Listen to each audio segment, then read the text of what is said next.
আমি ওসিরে কইছি ইটা ফেসারে খাম হইতো না রে ভাই, আমি সোনারঘাটের ফুলা, আমার সারা শরীরের মধ্যে মাংসের চেয়ে খলজা বড়, সর্বোচ্চ মারবাই এনে আমারে প্রতিদিন আমারে হইন তারা যে তোরে মারি লিবরে ফুট, তুই তো খালি সোনারঘাট তোর শত্রু না, তোর শত্রু হইল গে দুনিয়ার সব মানুষ, বেশিরভাগ নেতারা আমার শত্রু। কালকে আপনারা ফেসবুকে দেখছেন নি 100 কোটি টাকা 196 কোটি টাকা মাইরা দুই বেটি জার্গা কানাডা কোর্টে লই আইছে। আমি ভিডিও অন করিয়া কইছি ওই দেখুন বেটি দুইটা টাকা লই জায়গা, একদিনে 80 লাখ মানুষে দেখছে। ওই ওসি আছে একলা রমনা থানার, এ আর টাকা শহরই সম্পদ, কেউ মাথে না এর বিরুদ্ধে। আমি গিয়া কাগজ লইয়া গিয়া কইছি আমি ওসির বিরুদ্ধে দাঁড়াইছি, তার তদন্ত হোক, তার যদি ই সম্পদ পাওয়া যায় তার জেলে দেওয়া হোক। বাধ্য হইছে দুদক দুর্নীতি দমন কমিশন আমার অ্যাপ্লিকেশনের উপর নিতে। আমার ই ওসি এমন কোনো ভাবে নাই তদবির করছে না, প্রেসার পর্যন্ত আমারে দিছে। আরে আমি তো সোনারঘাট লিয়া খেলি না, আমি খেলি সারা বাংলাদেশের বিরোধিতা যারা করে এরার বিরুদ্ধে খেলি।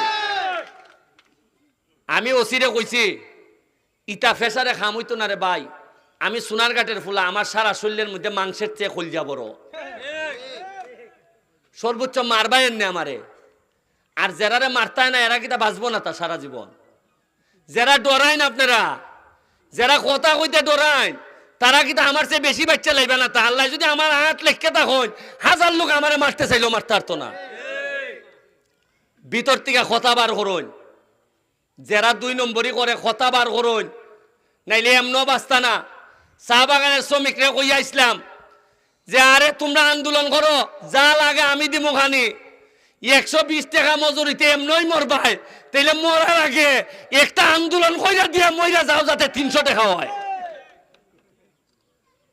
উন্নয়ন আমি আপনারা একটা কথা কইয়া যাইতাম চাই, খালি আমার আর মরলে উনকার আমার কোনো দুঃখ নাই, একটুই কষ্ট লাগবো যদি উনকা মরি, আমার ছেলে মেয়ের লেগে কষ্ট লাগতো না।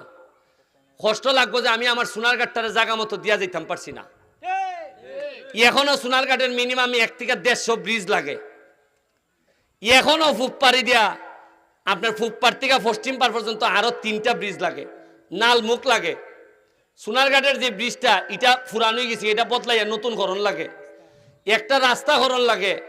আপনার প্রতিটা রাস্তা বাইঙ্গা সুরমার, এই যে এইখানে রাস্তাটা যেটা এই যে এই রাস্তাটা খিতা হয় কেউন্দার রাস্তাটা, এটা বেলে 30 বছর ধরে হয় না। ইগানের মানুষ কষ্ট করে যায় আয়, কেউ কুস্তা মাতে না। উনলাম আমি কইছিলাম 3 লাখ টাকা দিব, আমি খালি কইয়া গেছি 3 লাখ টাকা দিব, এরপরে বেলে নেতারা আইয়া উদ্বোধন হইলিছে,